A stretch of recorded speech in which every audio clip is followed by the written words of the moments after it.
Tri city हलचल देख रहे सभी दर्शकों को नमस्कार। आज सेंचुरी पब्लिक स्कूल नया गांव में कारगिल विजय दिवस के उपलक्ष्य में एक प्रदर्शनी का आयोजन किया गया है, जिसमें बच्चों को कारगिल युद्ध में शहीद हुए हमारे जवानों के बारे में अवगत कराया जा रहा है। साथ ही कारगिल युद्ध से जुड़ी हुई तस्वीरें दिखाई जा रही हैं। यह प्रदर्शनी नया गांव के सिंगा देवी में रहने वाले जगदीश सिंह बिष्ट की तरफ से आयोजित की गई है। आपको बता दें कि 3 मई 1999 से शुरू हुआ ये कारगिल युद्ध 26 जुलाई 1999 को ख़त्म हुआ था। यह युद्ध भारत पाकिस्तान के बीच में करीब 2 महीने 3 हफ्ते और 2 दिन चला था। उसी विजय के उपलक्ष्य में पूरे देश में 26 जुलाई को विजय दिवस के रूप में मनाया जाता है। उसी उपलक्ष्य में आज ये प्रदर्शनी आयोजित की गई है।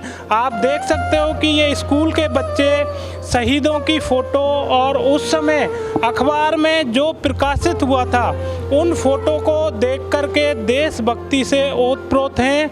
हम आपको बता दें कि मूल रूप से उत्तराखंड के रहने वाले जगदीश सिंह बिष्ट, जिन्होंने उस समय अखबारों में प्रकाशित हुई करीब 480 ऐसी फ़ोटो को सजो कर रखा है, उनकी उन्होंने 7 एल्बम बनाई हुई हैं, जिनकी वह अब तक करीब 9 बार प्रदर्शनी लगा चुके हैं। वह हरियाणा, उत्तराखंड, पंजाब जैसे कई प्रदेशों में इन प्रदर्शनियों का आयोजन कर चुके हैं। हमारे साथ जगदीश सिंह बिष्ट हैं, उनसे जानने की कोशिश करेंगे कि ये जज्बा कैसे उनके अंदर आया, कब से वो ये काम कर रहे हैं। जगदीश जी, ट्राई सिटी की तरफ से आपको बहुत बहुत बधाई इसके लिए, और आप थोड़ा सा हमें ब्रीफ में बताएंगे कि ये आप कब से कर रहे हो और कैसे आपके मन में ये जज्बा आया। हाँ जी, ये तो कारगिल वॉर जब हुई थी उस टाइम जो भी समाचार आते थे अखबारों में, तो वो मैंने सारे एकत्रित किए हुए हैं। लेकिन जुनून ऐसा था कि भारत पाकिस्तान जब बंटवारा हुआ था उस टाइम मेरे पिताजी लाहौर में होते थे। लाहौर से जिस ट्रेन में आ रहे थे उस ट्रेन का कत्लेआम हो गया था, और कत्लेआम के बावजूद भी मेरे पिताजी लाशों के नीचे दब के अब जिंदा रहे। हिंदुस्तान पहुँचे सिर्फ 22 लोग। उसमें से जब हमें बचपन में ये बात बताई जाती थी कि हम ऐसे ज़िंदा रहे, ऐसे हुआ हमारे साथ, कत्लेआम हो गया था, तो कारगिल वॉर की जो भी फ़ोटो आती थी मैगज़ीन में, अखबारों में, लड़ाई चल रही थी और कैसे बर्फीले पहाड़ों पे लड़ाई चल रही थी, कितने हाइट पे लड़ाई थी। पाकिस्तानी सारे घुसपैठिए जो थे पहाड़ पे ऊपर थे और हमारे फौजी नीचे थे, लेकिन उसके बावजूद भी हमारी सेना जीती है। और ये सारे पॉइंट हैं कि जहाँ जहाँ लड़ाई चल रही थी, टाइगर हिल, तोलोलिंग, कक्सास, बटालिक, जुबार, तारतुक, ये सारी नियंत्रण रेखा है।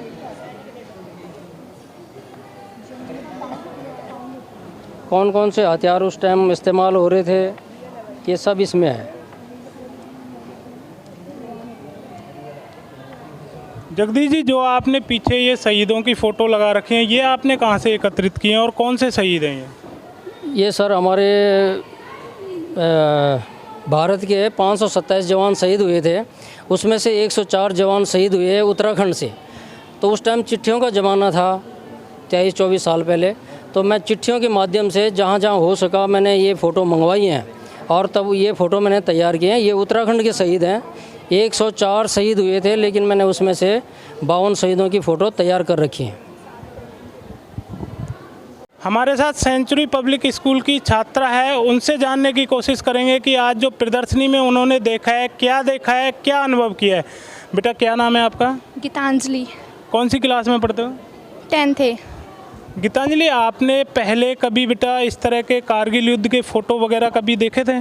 कुछ फ़ोटोग्राफ्स देखे थे, लेकिन इंटरनेट के थ्रू ही देखे थे। अच्छा, आपका उस टाइम पे जन्म नहीं हुआ होगा, लेकिन आपके जो पेरेंट्स हैं वो कारगिल युद्ध के बारे में कुछ बताते हैं? हाँ जी, मुझे मेरे मदर से पता लगा था कि ये जो कारगिल वॉर है और इसमें हमारे बहुत से जो शहीद जवान थे वो शहीद हुए थे। ये कश्मीर को लेकर हुई थी। तो आज आप बेटा अपने स्कूल में इस तरह के फ़ोटो देख रहे हो, तो आपके मन में क्या है कि देश के लिए आप क्या कर सकते हो?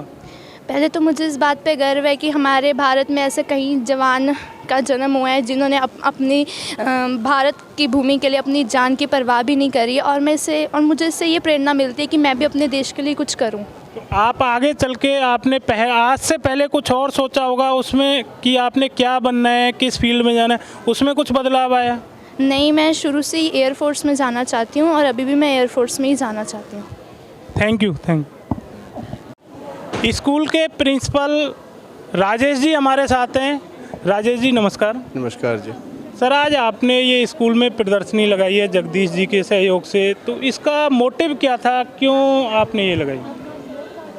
सर, सबसे पहले तो मैं कारगिल विजय दिवस पर जगदीश जी के द्वारा इस प्रदर्शनी को स्कूल में लगाने के लिए उनका धन्यवाद करना चाहता हूँ।